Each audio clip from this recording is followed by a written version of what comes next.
Rafael Struijk salah gabung timnas U22, Indra Safri keheranan. Marcelino abaikan SEA Games demi kembalikan performa di klub.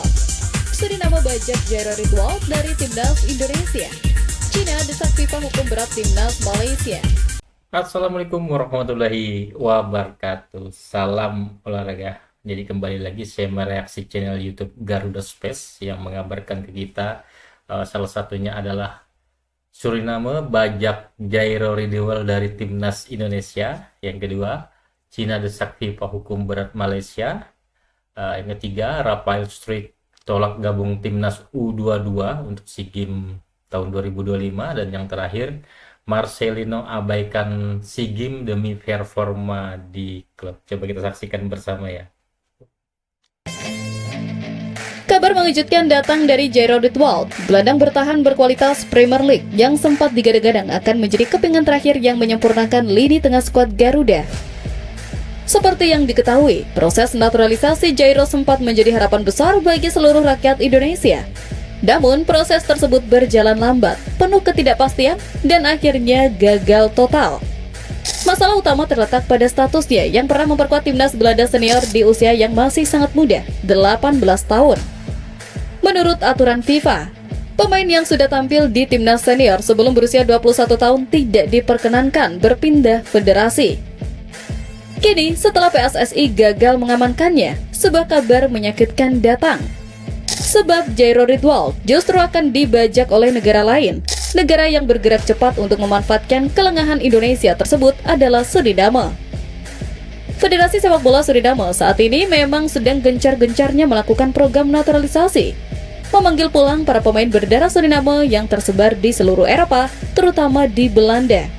Dan Jairo Ridwald dengan garis keturunan Suriname yang ia miliki menjadi target utama mereka. Kegagalan Indonesia dalam meyakinkan dan menyelesaikan proses naturalisasi Jairo kini menjadi sebuah penyesalan yang luar biasa. Kita telah kehilangan kesempatan untuk bisa memiliki seorang gelandang kelas dunia di dalam tim. Momen pembajakan oleh Suriname ini menjadi tamparan yang sangat keras, sebuah pelajaran mahal bahwa dalam perburuan talenta diaspora, kecepatan dan keseriusan adalah kunci. Jika kita tidak bergerak cepat, maka negara lain akan selalu siap untuk menikung dan merebut harta karun yang ada di depan mata. Skandal naturalisasi abal-abal yang menimpa Malaysia ternyata belum usai dan kini justru semakin memanas dengan ikut campurnya negara raksasa Asia, Cina. Setelah sebelumnya Vietnam dan Nepal melayangkan protes, kini giliran media-media di Cina yang secara blak-blakan mendesak FIFA untuk menjatuhkan hukuman yang seberat-beratnya kepada timnas Malaysia. Dukungan dari Cina ini tentu saja menambah tekanan yang luar biasa besar bagi Federasi Sepak Bola Malaysia dan juga bagi FIFA sendiri. Salah satunya ialah media Tiongkok, Baidu, yang tanpa ragu mendukung penuh langkah yang diambil oleh Vietnam. Media tersebut menilai apa yang dilakukan oleh Malaysia dengan memainkan para pemain ilegal yang dokumennya terbukti palsu adalah sebuah bentuk kecurangan yang tidak bisa ditoleransi dalam dunia olahraga. Mereka menuntut agar FIFA tidak hanya memberikan sanksi berupa denda dan larangan bermain bagi para pemain, tetapi juga sanksi yang lebih berat, seperti pembatalan hasil pertandingan atau bahkan pengurangan poin. Ikut campurnya media dari negara sebesar Cina mengubah skala skandal dari sekedar masalah regional menjadi sebuah isu yang dipantau oleh seluruh Asia. Ini menunjukkan betapa seriusnya pelanggaran yang telah dilakukan oleh Malaysia.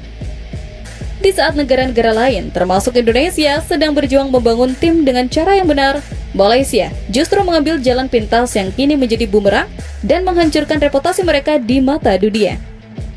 Desakan dari Cina ini menjadi sinyal bahwa dunia kini menantikan ketegasan FIFA untuk menegakkan aturan fair play tanpa pandang bulu.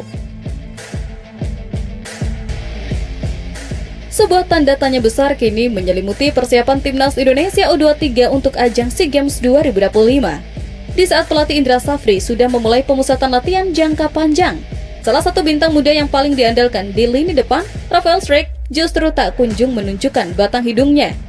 Ketidakhadiran Struijk sontak menimbulkan keheranan dan spekulasi liar di kalangan para pendukung. Banyak yang mulai bertanya-tanya, apakah ini sebuah bentuk penolakan halus dari sang pemain? Atau mungkinkah ada alasan lain di balik absennya sang penyerang andalan? Menanggapi situasi ini, pelatih Indra Safri mencoba untuk tetap tenang dan bahkan pasang badan untuk pemainnya. Ia meminta kepada publik untuk tidak berpikiran negatif terlebih dahulu. Menurutnya, alasan utama Shrek belum bisa bergabung adalah karena SEA Games bukanlah turnamen yang masuk dalam kalender resmi FIFA. Artinya, klub yang dibelah Shrek sama sekali tidak memiliki kewajiban untuk melepaskannya. Meskipun mantan pemain Ado Den Haag tersebut kini berkarir di tanah air bersama Dewa United, kendati begitu tak sedikit yang menyebut bahwa Rafael Shrek mengalami cedera. Indra Safri sendiri mengaku masih terus menjalin komunikasi dengan pihak klub untuk mencari jalan keluar. Namun, di balik pembelaan ini, keheranan tetap muncul. Mengapa pemain yang sama begitu bersemangat saat dipanggil oleh Sintayong, kini seolah sulit untuk bergabung di bawah arahan pelatih lain? Spekulasi pun tak terhindarkan. Apakah ini murni karena masalah izin klub? Ataukah para pemain muda ini, yang karirnya meroket di tangan Sintayong, kini lebih memilih untuk menunggu kepastian di kursi kepelatihan tim senior sebelum memutuskan komitmennya? Pertanyaan ini menjadi semakin relevan jika melihat nasib bintang muda lainnya. Jika Rafael Shrek masih abu-abu, nasib berbeda justru sudah hampir pasti dialami oleh sang wonderkid Marcelino Ferdinand. Bintang muda yang baru saja memulai petualangan barunya di Liga Slovakia bersama AS Trenčín ini kemungkinan besar akan mengabaikan panggilan untuk berlaga di SEA Games 2025. Namun, keputusan Marcelino didasari oleh alasan yang sangat profesional dan masuk akal. Terlebih, pemain pinjaman dari Oxford United itu ternyata langsung mendapatkan kepercayaan penuh dari pelatih barunya di AS Trenčín. Ia tidak lagi menjadi penghangat bangku cadangan, melainkan langsung diberi kesempatan untuk unjuk gigi di tim utama. Bagi seorang pemain muda yang sedang berjuang membangun karir di Eropa, momen seperti ini adalah sebuah kesempatan emas yang tidak boleh disia-siakan.